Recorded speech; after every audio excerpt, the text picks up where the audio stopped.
Go ahead. Okay. Well, hi everyone. You know my name, Clifton Brown. Just a little bit of background on me. I grew up in Houston, Texas, and we did have air conditioning every day. So you went from an air-conditioned house to an air-conditioned car to an air-conditioned building. Yeah, because every time you left the house or left some air-conditioned area, you took a shower in sweat. So, yeah, no, sorry. That's why I'm in Colorado now, because me and heat and humidity don't fit anymore. Had enough of it here and overseas. And where I got that overseas is I spent most of my time in the service. Well, not most of it, but I am a veteran. I was in the Navy. I spent a lot of time over in Southeast Asia. And let me tell you, it gets hot there. But that's one of the reasons that I wrote this book is because when I came back from overseas, I had rage issues. And fortunately, it never got to the point of being physical, but I have a big mouth and I use it a lot, and I use it in a very abusive manner with my family. And that's one of the reasons that I wrote this book is because learning these principles of emotional intelligence actually helped save my marriage, which we've been married for going on 37 years now. And it also repaired the relationships I had with my adult daughters now. And it once I traveled down that road, it took a long time to repair those relationships with my family and my friends. So I wanted to share just a few principles that might help other people who are going through this, whether they're men or women, whatever traumatic experiences you've gone through, because those traumatic experiences do affect us, and we have to be able to recognize those. So I'd like to, does anybody have any questions? Nope. Oh, Okay, so I have some slides I'm going to share with you. Do you guys see these? Yep. yes. Great. Okay, so that's the name of the book. There's a little QR code if you want to go to my website. On my website, you can find all of the books that I've written because I've written so far two nonfiction books. One, obviously, on the topic we're discussing tonight, and the other one is on non-Kemetic African gods. And I know we hear about Egyptian gods all the time. Well, I got curious about the mythologies that come from the primary area that my DNA comes from. So I got interested in that topic, and so I wrote a book about it.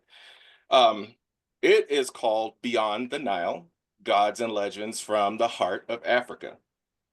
I've also written a fiction book, which is my debut fiction, and it's called In the Ghost Shadow. And then I also wrote an anthology of short stories, of the first short stories that I published through this one small press called Wicked Shadow Press. And I named my anthology Wicked Shadow Whispers. And the type of fiction I write, dark fiction. I kind of use the experiences that I had not only growing up in third in the hood in Third Ward, Houston, but also the experiences I had in the military. And I use it. Basically, writing has had become cathartic for me, especially in my fiction writing. So that knowing that, understand my fiction is dark. But I also am a hopeless romantic, so I have a little bit of romance in pretty much every story I write. Now, again, without even more ado, emotional intelligence. Now, one of the things you're going to get from this book is basically understanding the components of EQ, our emotional quotient. Everybody usually takes emotional intelligence and transforms it into EQ. So just to give you a heads up, if you didn't already know, which you probably did, and I'm rambling. So moving forward, some of the things I want to bring forward, some of the key summary takeaways are enhancing your self-awareness. Now, self-awareness is one of the most important things about transforming into that person that you want to be. You have to have a starting point, and that self-awareness gives you that starting point. Another thing that I try to teach in this in my book is better interpersonal skills, so that, excuse me, you can relate to other people in a more positive manner.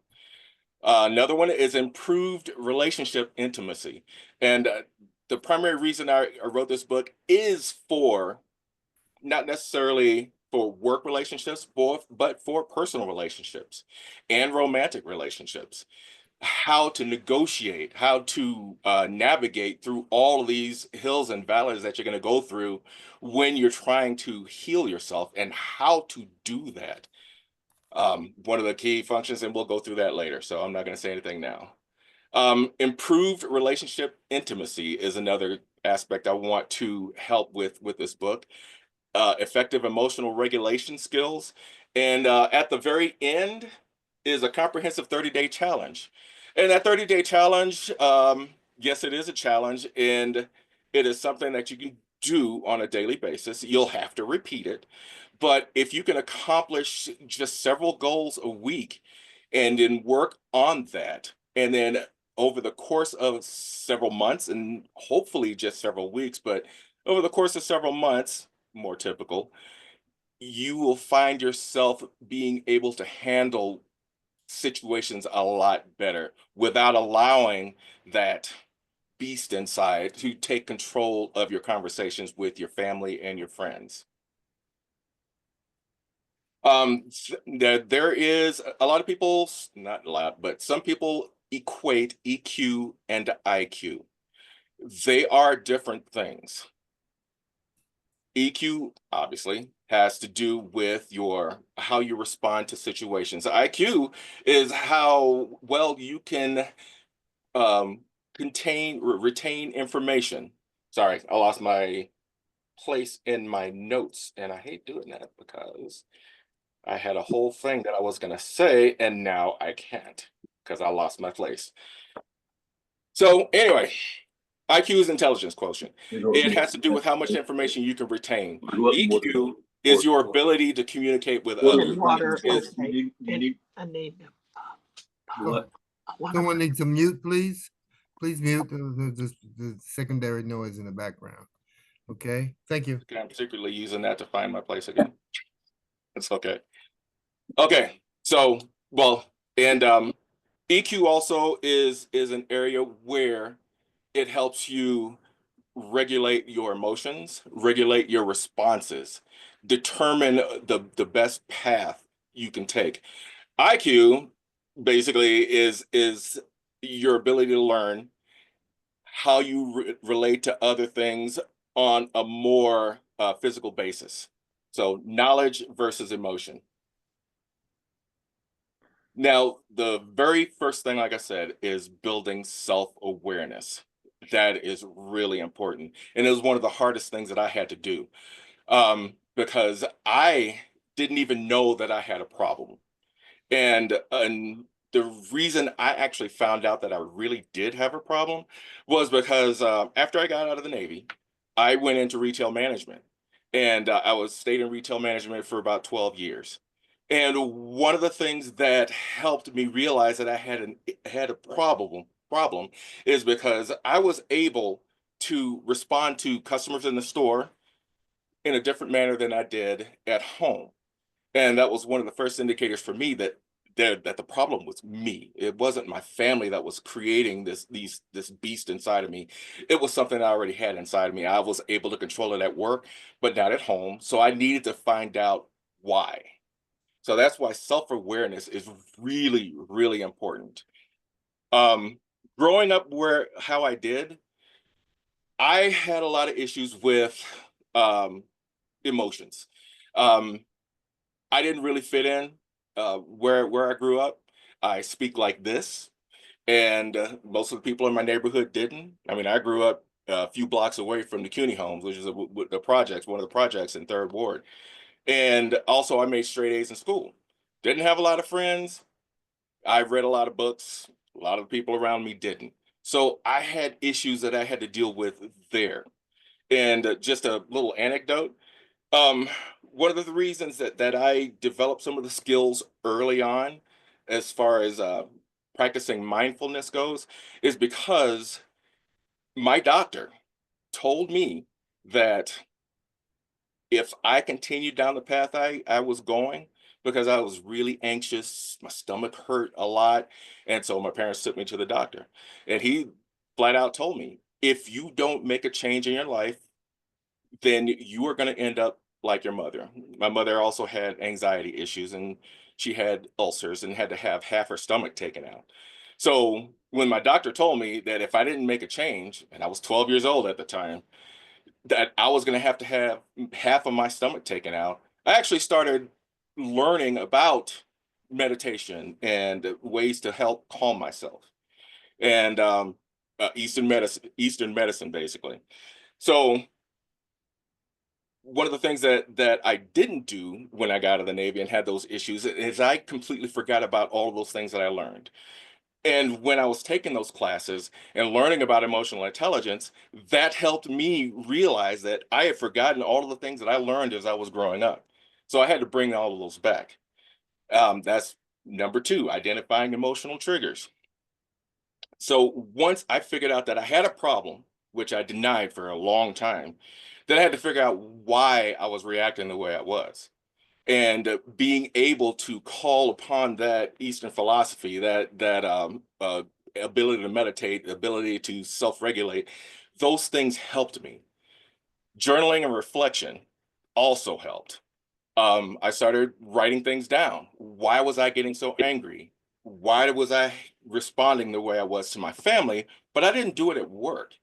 So writing those things down and going through those and reflecting on those things helped me find a path that to the path that guided me away from self-destruction.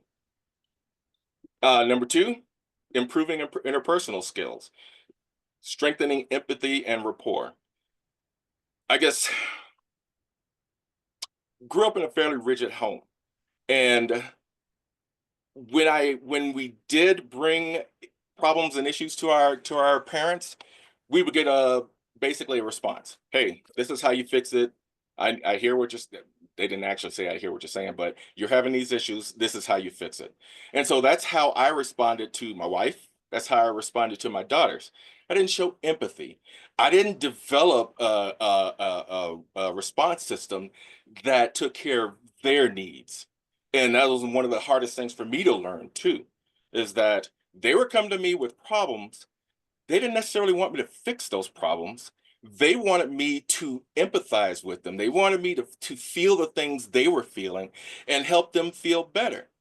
And the times when they did come to me, they weren't asking for answers.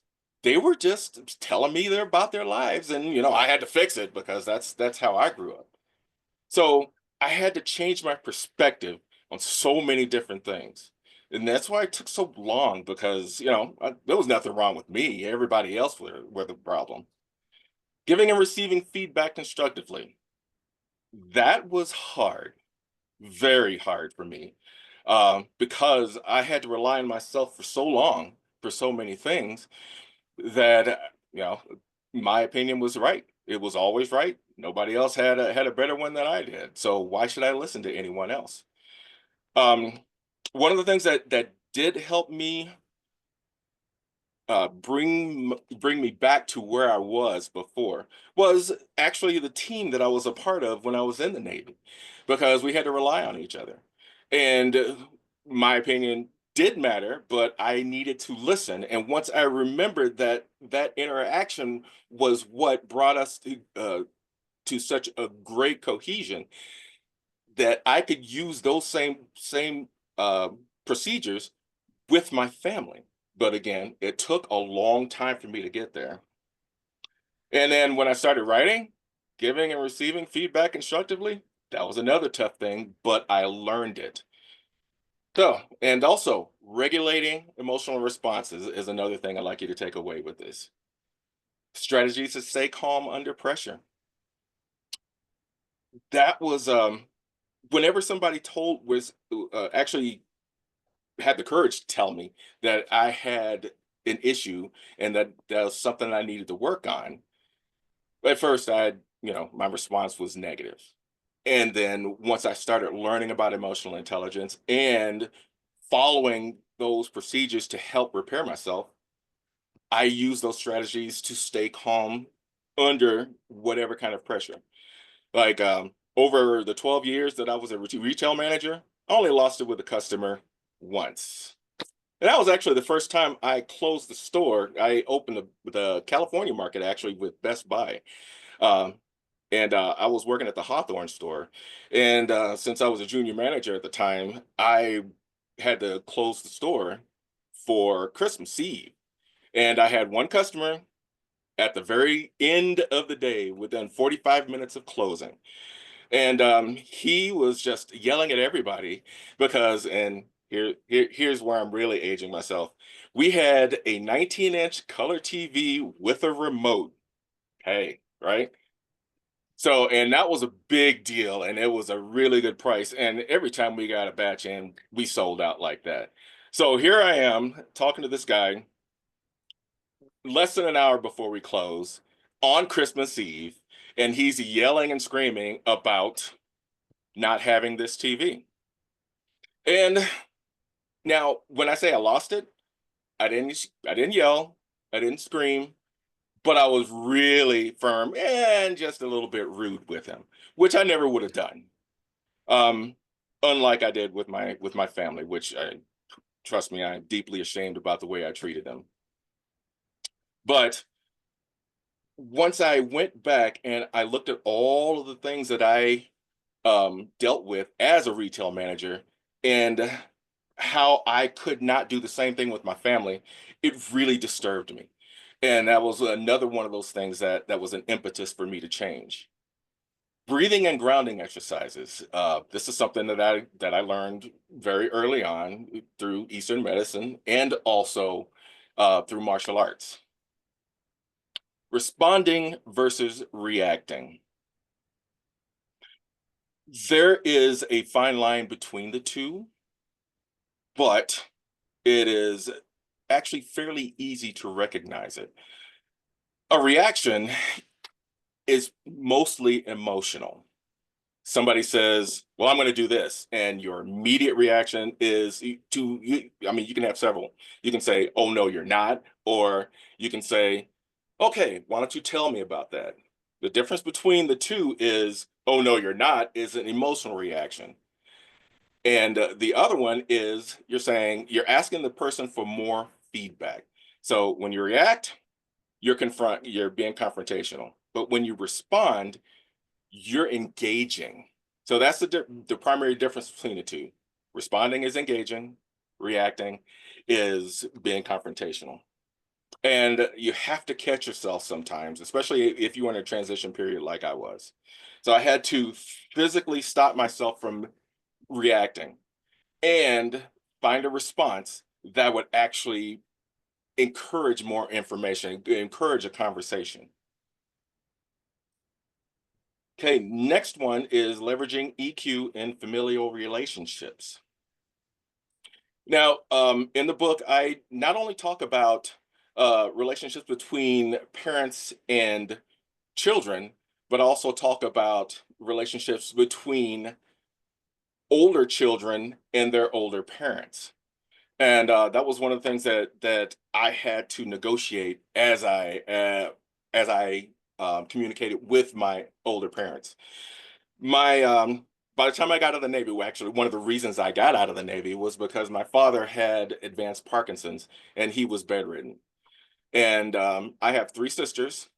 Out of the three sisters, my oldest sister was the one that was primarily taking care of my father when she could after work, and she was getting tired.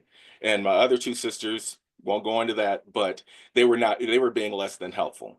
So I left the Navy to go home and take care of my father. My mother and I have always had a controversial relationship, and again, I won't go into reasons why, but at first, as I was learning all of these tenets of emotional intelligence, my mother and I butted heads a lot, mostly over my father, some and also over my two of my siblings. Once I started learning these tenets of emotional intelligence, I learned how to negotiate better with her, how to respond to everything that she was saying, and to empathize with the way she felt. So all of these things were coming together for me at hopefully a good time. communicating with love and understanding. And that's actually what I was capable of doing with my mother once I figured out how to do it. It took me a little bit longer with my wife and my children. Um, I mean, when my girls were young, I mean, we had a great relationship. You know, I was a big teddy bear. We actually used to have wrestling matches on Saturdays, and we had a lot of fun. And one of my first writing experiences was actually writing a story for them. I wrote a chapter, pretty much a chapter every other day. And then it was a fantasy story where they would find this magic bookmark and they would go to a library and be able to go into a book. And so I would read a chapter to them every night. Um, Unfortunately, as my rage grew, I spent less time with my kids, more time by myself, less time with my wife. So one of the things that I had to do was to get back to that thing that I had with them before. Healing generational patterns. This and this is what I was talking about earlier about how my parents responded to me when I was younger. And I started responding the same way to my children um, because it was the way I was treated. I thought that was the right way to parent until I learned differently. So these are some of the other things that I try to touch on in the book. Oops. Enhancing social bonds, deep listening and curiosity. And I'll tell you, truly listening is tough. Yes, when you have conversations, you hear other people, but do you truly listen? And there's also some exercises in the book to kind of goad you into listening better. And that was one of the things that I had an issue with. And my wife told me, you know, you're not really listening to me. You're hearing what I'm saying, but you're not listening to me. And I'm like, yeah, you don't know what you're talking about. What are you talking about? I heard everything you said. And she responded, yeah, you did hear what I said, but you're not listening to what I'm saying. So it was tough. That was another one of the things that I had to learn. And actually, I didn't have to relearn it because I never knew how to listen in the first place. So I had to learn how to listen, building trust over time. And that was the toughest. That's why it took years for me to repair these relationships because I had lost their trust. And to a certain extent, they had lost my trust. Um, and I was stuck on that for a while because it was a back and forth. You don't trust me. Well, you don't trust me because our communication was just horrible. And I decided that it was my responsibility to reestablish that communication. Again, it took years, but we made it work. Okay, let's go. Now, building empathy and rapport, nonverbal cues. And this is actually something that I was very key on. It helped me negotiate issues when I was growing up. It helped me negotiate things out in the field, and it also helped me negotiate issues that arose in the store when I was a manager. Unfortunately, I didn't apply those same techniques at home, and that was where one of the things that I finally determined one of my issues was while I was doing my journaling, I would catalog all of these things, and I'm like, why am I not doing this at home with my family? Why am I not treating them with the same reverence as I do all of these people that are coming into the store? And it took me a while to figure it out, but fortunately, I did. Handling conflict constructively. I could do it at work, but at home, I guess I was thinking I felt more relaxed, comfortable. Sure, they're gonna listen to me. They're gonna let me Breaking explode. news. A mass shooting at Uh-oh.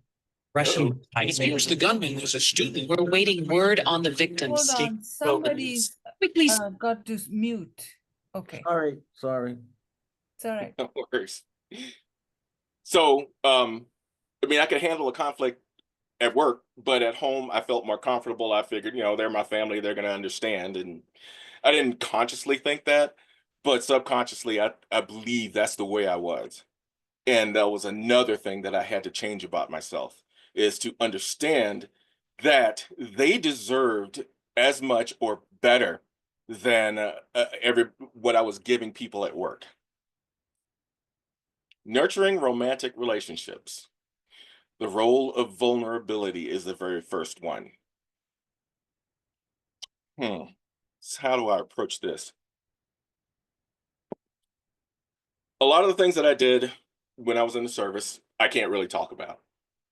And so it did not help the it damaged the level of intimacy between me and my wife, because I couldn't say anything about the things that some of the things that I did. So I couldn't be I couldn't show vulnerability, because if I did, it would lead to questions that I either could not answer or I had to flat out lie about. And for me, there was no in between. I either told the truth or I didn't. I couldn't say, no, this is something I can't talk about. No, don't ask me. I don't know why I couldn't do that. I still don't know why I couldn't do that. Um, I guess it had to do with maybe flexibility. I couldn't show weakness. Once I finally decided that being vulnerable is not being weak. There is a big difference between the two.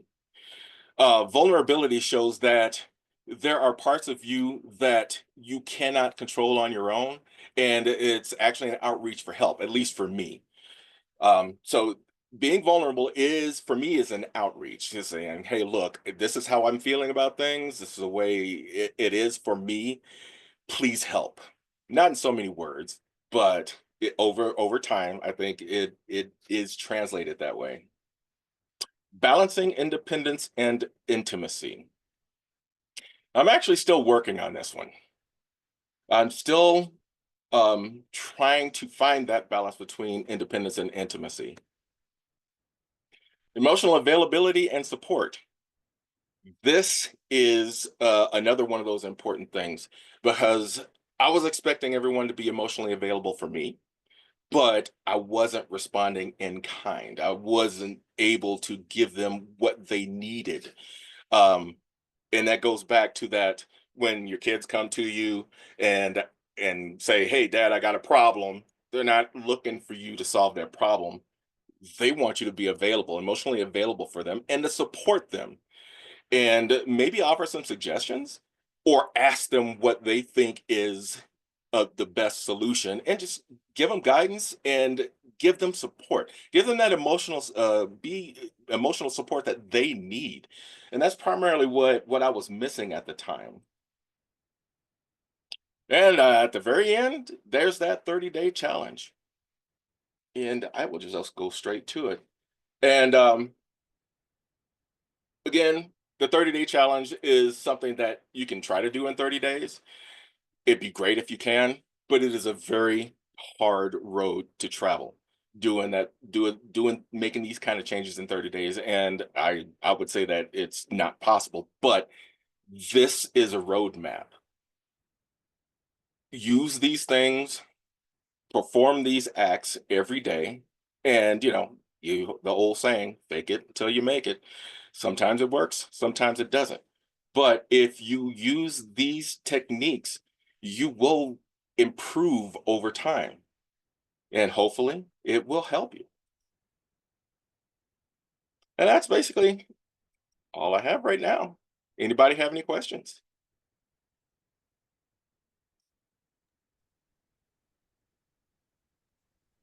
Hi. Hey, Yes.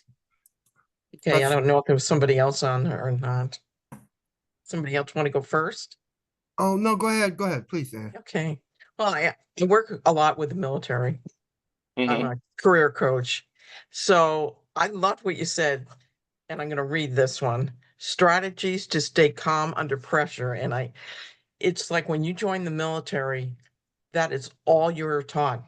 Do Yeah. not show emotions, do not react, because that will cause somebody else to die, Yep. basically. So when you come out, that's the huge gap between your military experiences and all the things you have to keep quiet about, And then you have the softer side of Clifton.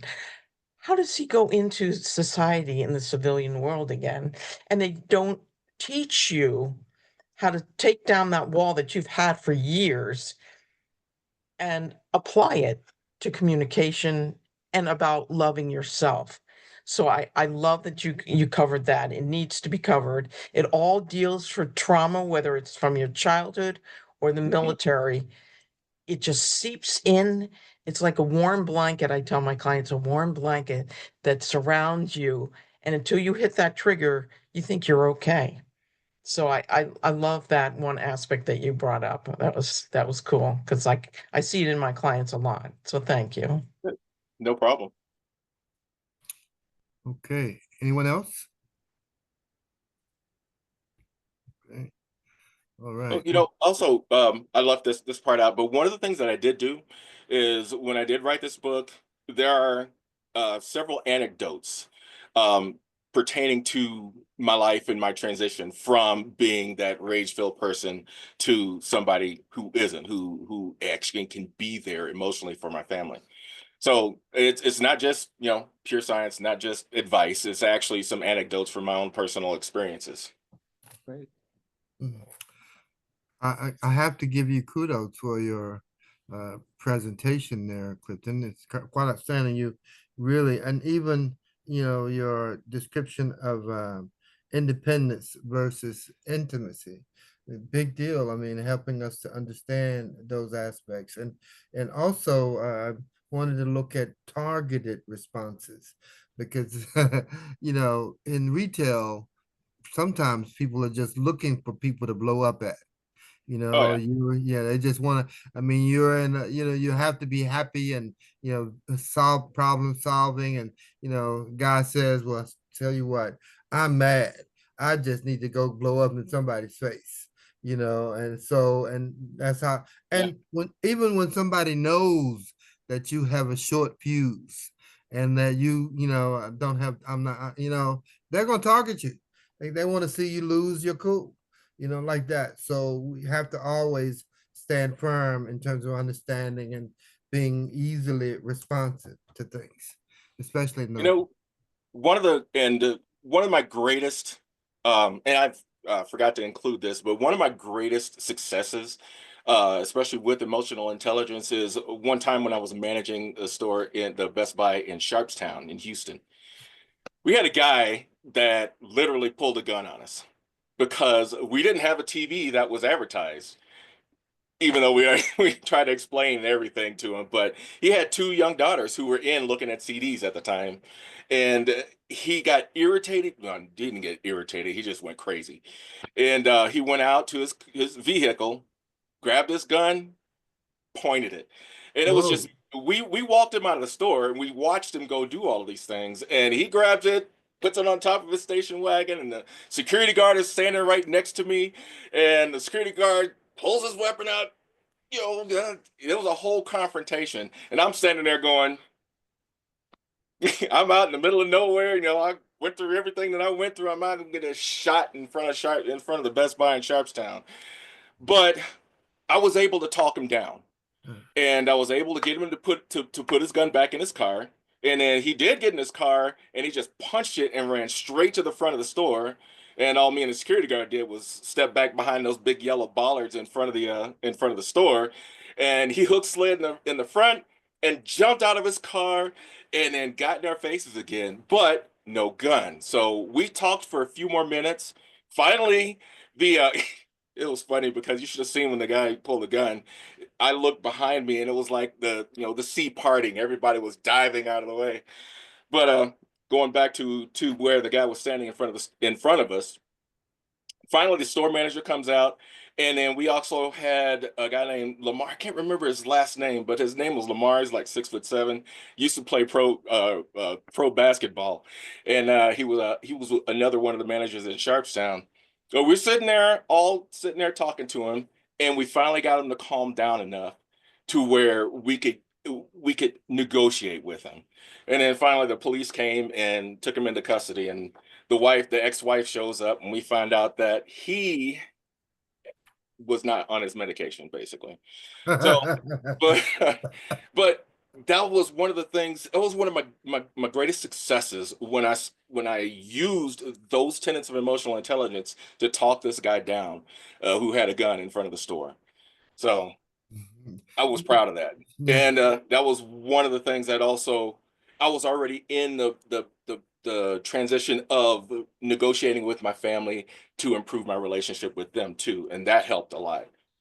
You know, there should be a course in school, emotional or EQ, we'll call it.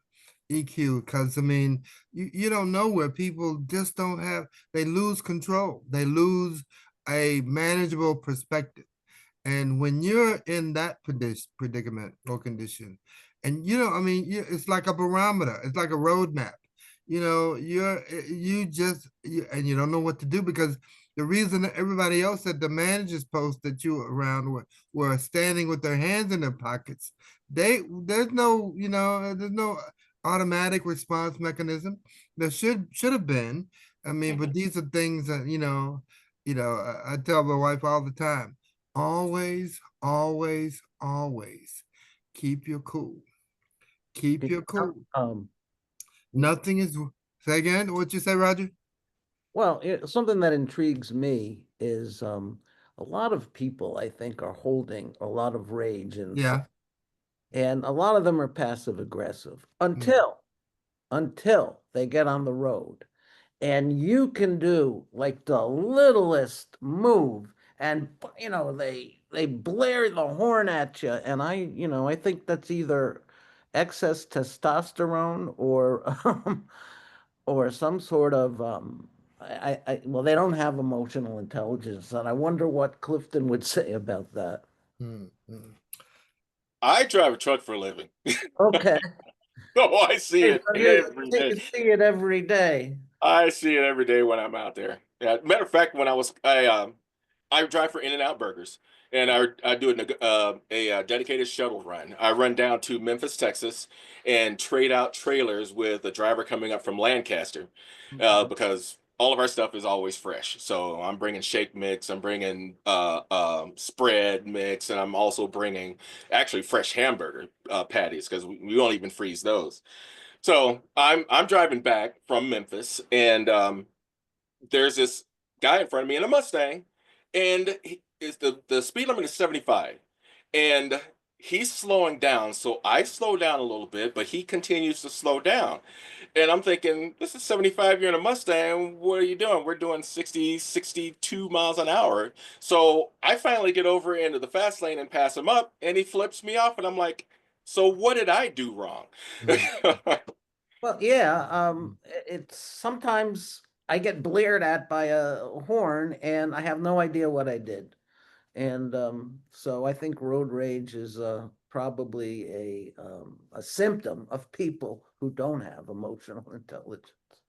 Well, these are things that we have to manage. And even when you're around and managing people who just seem to be emotionally unbalanced, or they're people, no matter what, people have this tendency to want to make you pay for something. Maybe something that they've experienced in their own lives that it seems to be undermanaged, that, oh, you're going to pay for that. Oh, you're going to pay for that. But I mean, in that regard, always keep your cool. Always, I mean, but because when you're cool and easily understanding things, you can see the awkwardness before it develops. You can see something's not right. I say to myself, get out of this guy's way. Let him have the road. He seems to want it more than you. Yep. I mean, they may not Sure. know what to do with it, but let me get out of your way. I don't have time for any kind of degree of machoism. I'm not in there. I mean, I ain't got to prove myself on the road. I don't have to. If I'm gonna pick a fight, I'd pick a fight at home. My wife, because I can manage that. I know, not that I do that, but I'm just saying, maintain control. Maintain a sense of balance and understanding, see to the matter and the truth and the heart of the matter. Because I mean, Nobody wants to be the 11 o'clock news story.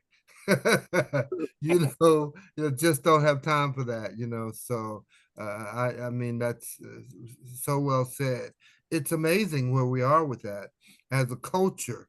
You think we'd come further along with things than that, but any Well- other questions for Clifton? That was amazing, Clifton. Really appreciate that. I mean, that was outstanding. Any other questions? Okay, all right. And we have another presenter today, this evening. One second, I'm gonna stop and I'm gonna re-record. We're going to stop